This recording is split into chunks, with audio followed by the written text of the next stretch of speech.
A Paranaense de Letras promoveu uma sessão solene para homenagear os 90 anos da poetisa Helena Collodi. A homenagem aos 90 anos da poetisa aconteceu no auditório do Clube Curitibano.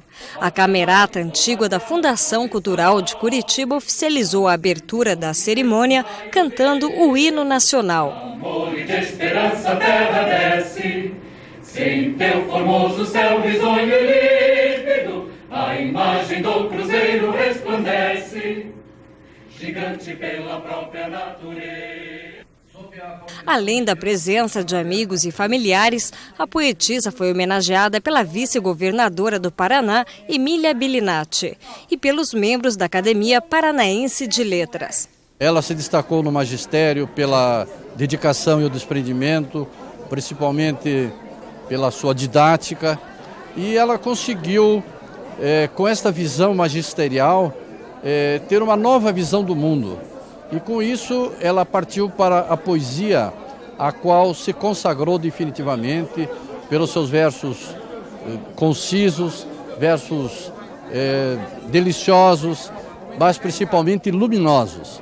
Membros da Academia Paranaense de Letras de União da Vitória a presentearam com uma placa comemorativa aos seus 90 anos. Já a poeta Rosa de Oliveira declamou o poema Canto Místico de Helena Collodi.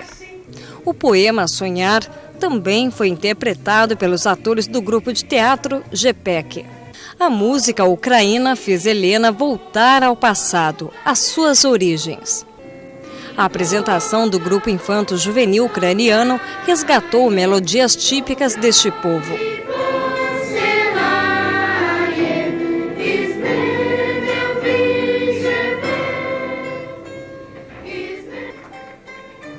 Nos olhos azuis da aniversariante, o brilho de quem realmente se emocionou com a homenagem.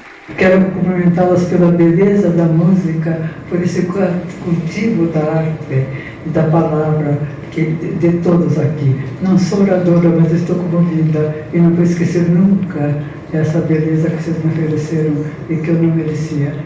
Para muitos, Helena Collodi foi muito mais do que poetisa. Além de professora, foi amiga e conselheira. Amor, afeto, carinho.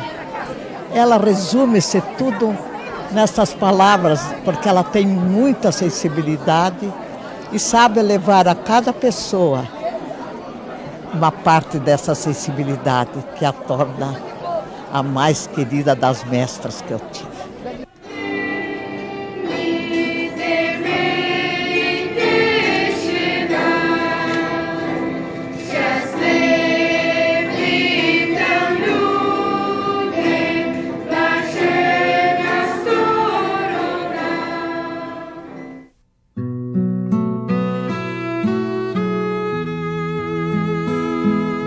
Os que são raízes amam profundezas, crescem em segredo em busca de fontes. Os que são asas inquietas, veja que eu já faço bem maior até assim, anseiam por amplidões, desenham signos de voo no azul do sonho infinito. Helena Collodi é a grande poetisa do Paraná e uma das maiores do Brasil. Seus poemas obedecem à cadência melodiosa das muitas fases trilhadas. Trazem lembranças de sua origem, da família e de seus amores. Refletem inquietações de quem sempre se preocupou com o mundo à sua volta. Sua ascendência ucraniana e a condição de imigrante, temas sempre presentes em suas obras, ampliam-se numa reflexão do sentimento universal do exílio, do tempo e da religiosidade.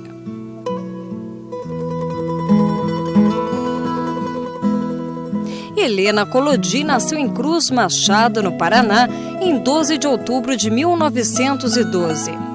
Filha do ucraniano Mikhail Collodi e da gaulesa Vitória Zadrovsk, teve seu nome inspirado na heroína da obra épica A Ferro e o Fogo. Helena, com 8 anos de idade, vai viver em Rio Negro com sua tia Rosa Collodi Prokopiak. Conheci Helena Collodi em Rio Negro, onde nós morávamos. Nossa casa era muito alegre, muito frequentada, porque também nossa mãe era de espírito muito jovem e estava sempre entre as jovens que frequentavam nossa casa. A poetisa retorna a Curitiba, onde faz as 3 séries da escola normal, complementando sua formação com 1 ano e meio de especialização. Foi nessa época, aos 17 anos, que seu primeiro poema, Lágrima, foi publicado na revista O Garoto, pois até então Helena deixava na gaveta o que escrevia. Na década de 30, conviveu com os intelectuais representativos da época, entre eles os artistas plásticos Guido Viar e Frei Leben, e os escultores que se reuniam no salão do Colégio Partenon. Concluiu o curso de normalista como primeira aluna da classe, tornando-se apta a ser nomeada professora. Helena dedicou-se aos estudos e, já decidida a se tornar uma professora, nunca imaginando que estava escolhendo aquela profissão para a qual Deus a tinha vocacionado. Em Rio Negro, leciona sem ganhar nada, como auxiliar de Dona América Saboia. Nos 6 meses em que aguarda por sua nomeação, escreve poesias que são publicadas em vários jornais e principalmente na revista Marinha. Helena vai a Curitiba e consegue ser destinada a uma turma de 30 alunos. Dona Helena foi convidada pelo professor Erasmo para ir lecionar no interior, levando um grupo de ex-alunos e implantando o sistema novo da escola nova, que à época substituía uma pedagogia antiga e tradicionalista, e ela foi com os alunos morar no interior e implantar a metodologia nova na escola de Jacarezinho. Depois ela foi para Ponta Grossa fazer o mesmo trabalho. E em todos os lugares onde ela ia, ela sempre foi considerada uma pessoa especial. Em Curitiba, lecionou durante 23 anos na Escola Normal, hoje Instituto de Educação. Era um núcleo de cultura extraordinário, onde os alunos tinham uma visão do mundo que não existia nas faculdades. E cabia a Dona Helena nos incentivar para a poesia, para as artes. E o que você pode dizer dela é que se ela hoje brilha nas letras, naquela época ela brilhava na educação. Mesmo gostando tanto de literatura, nunca foi professora dessa disciplina. Foi inspetora federal do ensino secundário desde que fez curso no DASP em 1947. Helena é uma pessoa sensível, alma feminina, que tem nos seus poemas a luz e a nitidez. Tudo que ela escreve é simples e claro. Sua poesia agrada principalmente aos jovens devido a essa linguagem fácil e fluente. Helena lançou seu primeiro livro em 1941, após superar sua timidez com a obra Paisagem Interior. Sua primeira obra, Helena Collodi decidira dedicar ao seu pai, Mikhail Collodi. Diante das dificuldades para conseguir a publicação do livro, transcorreu o tempo em que os alunos da escola técnica, apaixonados pela sua poesia, tomaram a iniciativa de imprimir esta obra. Mas quando ela ficou pronta, seu pai havia falecido. Então tornou-se uma homenagem póstuma para seu pai. Na época em que se aposentou, já havia publicado 5 livros. Paisagem Interior, em 1941, Música Submersa, em 45, A Sombra do Rio, em 51, Trilogia, em 59 e Poesias Completas, em 1962. Uma coletânea de seus 3 primeiros livros, oferecida por seus alunos por ocasião de seus 50 anos. Seus primeiros livros incluem poemas mais longos, influências que determinaram um tipo de ritmo preso ao tratamento do metro fixo, razão pela qual Helena Collodi vem refazendo seus primeiros textos, buscando maior leveza e concisão. Andrade Muricy reconheceu o valor da poetisa nos livros publicados até a década de 60. Além de palavras de entusiasmo, o crítico a estimula a explorar os versos curtos, pois, em sua opinião, são neles que a poetisa atinge seus melhores momentos. E ela passou a fazer poemas curtos e muito impressionantes. Nunca os que já leram podem esquecer. São realmente muito marcantes. Em 1964, publica Vida Breve e no ano seguinte 20 poemas. Seu primeiro livro orientado por um projeto de fixar-se em um único tema foi Era Espacial, de 1966, ano em que também publica a trilha sonora.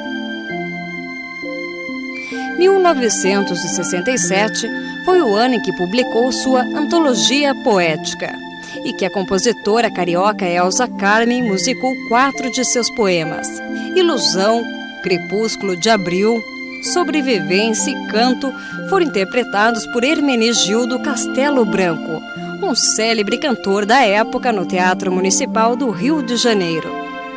Com recursos próprios, publica Tempo, de 1970, Correnteza, de 77 e Infinito Presente, de 1980. Foi também em 80 que fez a versão poética em português de alguns poemas de Taras Shevchenko, o grande poeta mártir da Ucrânia.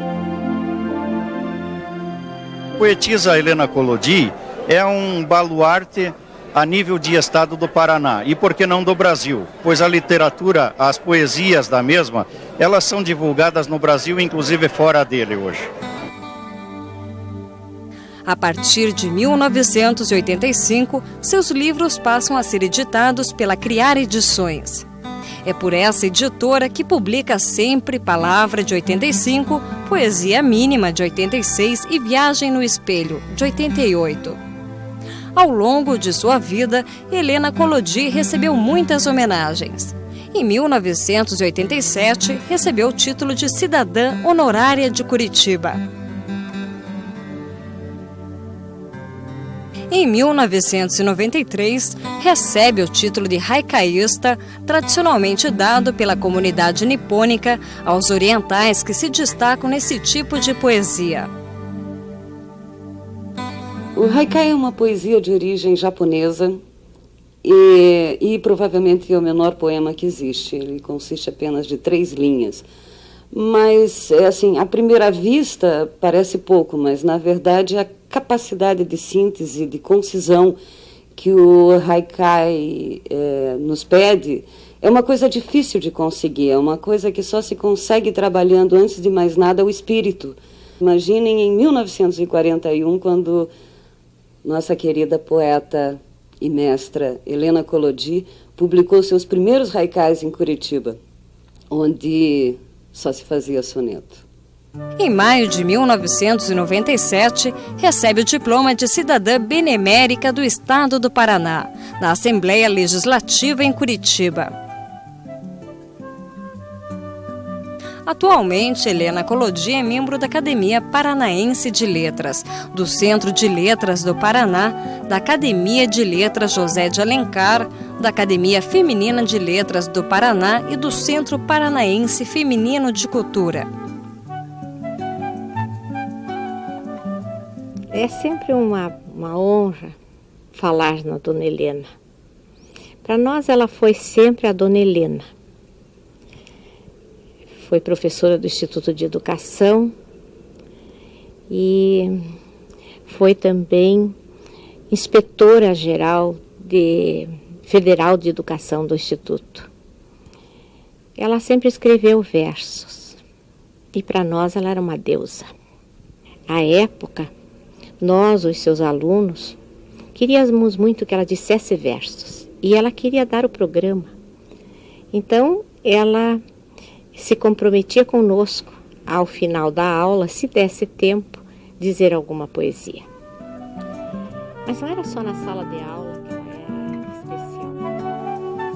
Helena é brilho, luz, magia. A sensibilidade e carisma estão presentes no auge de seus 90 anos, bem vividos e bem descritos em suas poesias inesquecíveis. Então eu posso dizer, por fim ancorei para sempre em teu coração planaltino, Curitiba, meu amor.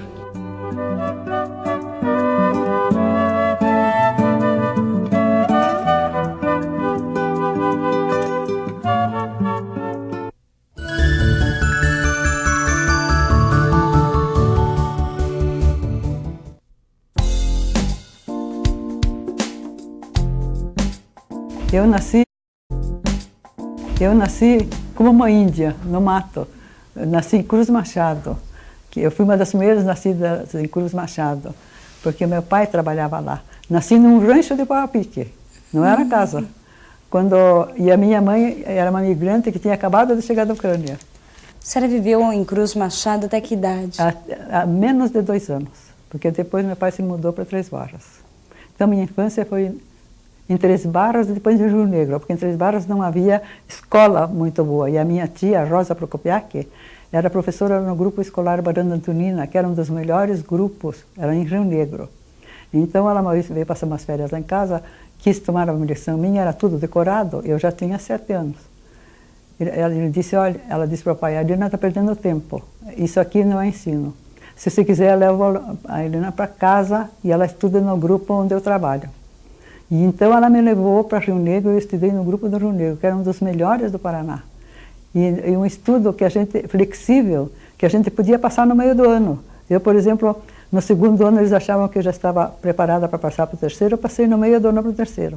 Depois, quando meu pai veio morar para cá, em 1927, eu comecei a pensar, mas eu queria tanto ser professora. Nós morávamos no alto da Rua 15, e a Rua Itupava não tinha nem luz elétrica, nem asfalto. Quer dizer, eu estudei Luz Lampiões, morando na Rua Itupava. Então ele tinha casa de negócio na esquina da 7 de abril.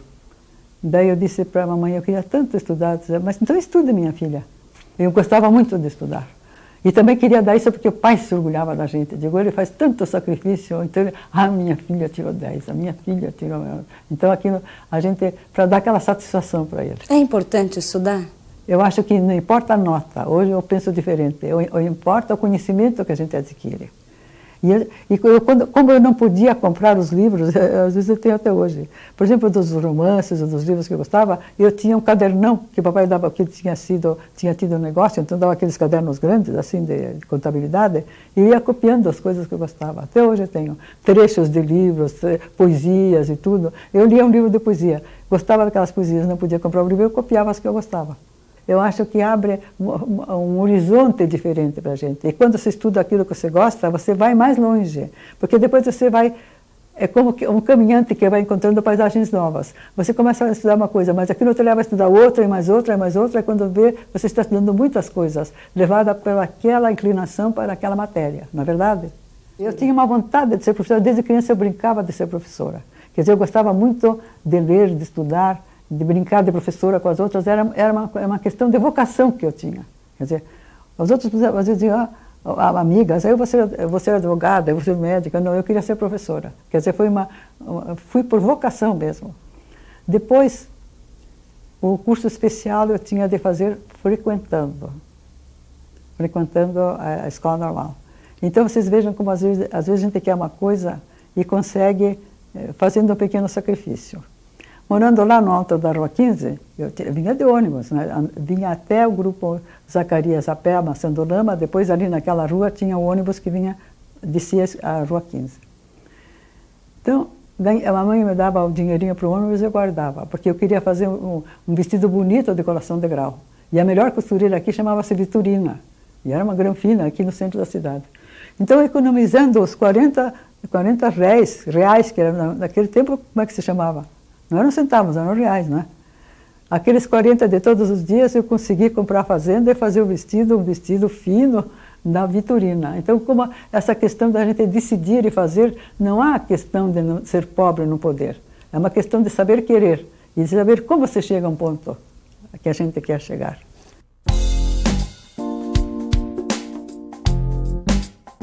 Eu, já de criança, gostava muito de ler as poesias, de decorar as poesias dos livros. E até havia uma coisa interessante, eu tentava cantar as poesias, porque eram poesias metrificadas, com as músicas dos hinos, de tanto que eu sentia a musicalidade dos versos. Então eu comecei colecionando, escrevendo, copiando, fazia cadernos de livros, de poesias que eu copiava, até hoje ainda tenho alguns, cadernos grandes, e ia copiando as poesias que gostava, da minha infância. Aquelas tardes de 3 barras, plenas de sol e de cigarras, quando ficava horas perdidas, olhando a faina das formigas que iam e vinham pelos carreiros, no áspero tronco dos pessegueiros. A chuva de ouro, vocês conhecem a chuva de ouro? É uma planta, né? Que caem aquelas flores amarelas e fica o chão todo amarelo. A chuva de ouro era um tesouro quando floria, de áureas e abelhas toda zumbia, de alfombra flava o chão cobria. O contravesso, de nome eslavo, chamava-se Bresco, era um amigo, quase um escravo. Ele fazia tudo o que a gente queria. Né? Merenda agreste, leite crioulo, pão feito em casa, com mel dourado, cheirando a favo. Ao lusco-fusco, quanta alegria! A meninada toda corria para cantar no imenso terreiro. Mas bom dia, Vossa Senhoria, bom barqueiro, soava a canção pelo povoado inteiro, e a própria lua se andava e ria. Se a tarde de domingo era tranquila, saía-se a passear em pleno sol, no campo, recendente a camomila. Alegria de correr até cair, rolar na relva como um potro novo e quase sufocar de tanto rio. No Riacho Claro, às segundas-feiras, batiam roupas as lavadeiras. Também a gente lavava trapos, catava limos, topava sapos, ai que susto, Virgem Maria. Do tempo, só se sabia que no ano sempre existia o bom tempo das laranjas e o doce tempo dos figos. Longínqua infância, 3 barras plena de sol e cigarras.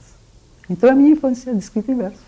A poesia é um sonho transformado em palavras, porque pelo menos eu escrevo o que eu sonho. Pode ser uma poesia filosófica, sentimental, etc., mas eu primeiro sonho, é um pensamento sonhado em palavras, depois ele é feito. Daí depois vem aquele suor para corrigir o que a gente não fez certo, né? O que a gente põe, no fundo, é a vivência da gente, ou pelo menos o sonho da gente. Sempre foi uma poesia assim, no sentido do que eu senti, do que eu sonhei, do que eu vi em relação à vida dos outros, principalmente como professora, né? O haikai é uma poesia de estilo japonês. É uma poesia de 3 versos só. Por exemplo, nesse jeito que eu faço, são 5, 7 e 5 sílabas, mas o japonês não faz assim, são só 3. É um instantâneo, que tem que levar para adiante, tem que levar a pensar naquele assunto, sabe? Então, por exemplo, quando eu digo Deus é toda uma estrela, você fica pensando, mas é mesmo, e qual será a minha estrela, não é isso? Quer dizer, é bem sintética a poesia e é como um bater de gongo, ela fica ressoando para além das palavras.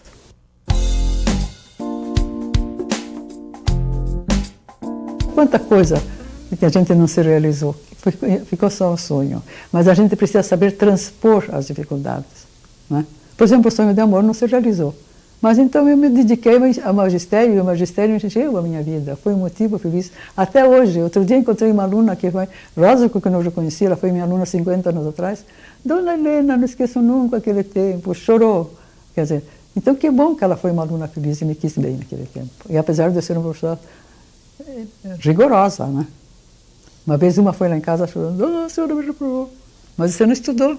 Foi justamente porque eu te quero, a senhora não gosta de mim. Justamente porque eu quero muito bem que eu te reprovei. Que professora você vai ser? Ah, porque eu estou apaixonada. Então, deixa um pouquinho a paixão de lado e estuda. O dia que você fizer tudo direitinho, eu te dou 10 que você merece. E ela foi consolada. A primeira vez chorar porque eu tinha reprovado.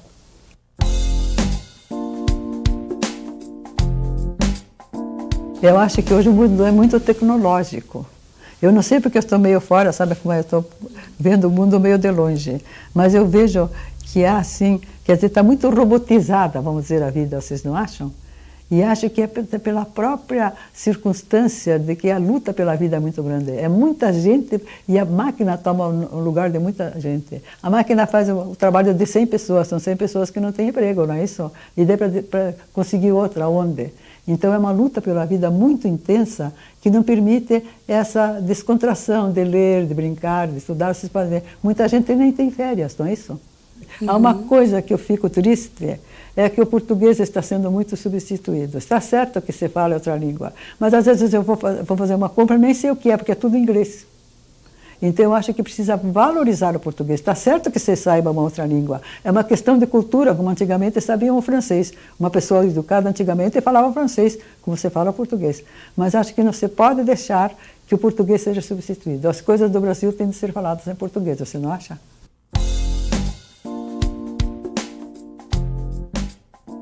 Que as crianças amem o seu lar e a sua escola, que convivam umas com as outras e que se comuniquem o mais que possam, porque a comunicação é uma linguagem, como é que eu posso dizer assim? É de alma, é coração, é espírito, é tudo. Então a comunicação é muito importante. Nunca se isolem. Desculpem as faltas dos outros. E se alegrem com as vitórias dos outros também, porque às vezes tem uma pessoa que não se alegra com as vitórias dos outros, quer dizer, não só com as suas vitórias, com as vitórias dos outros. Então, um laço de amor, sobretudo que haja um laço de amor na sua vida em família e na escola.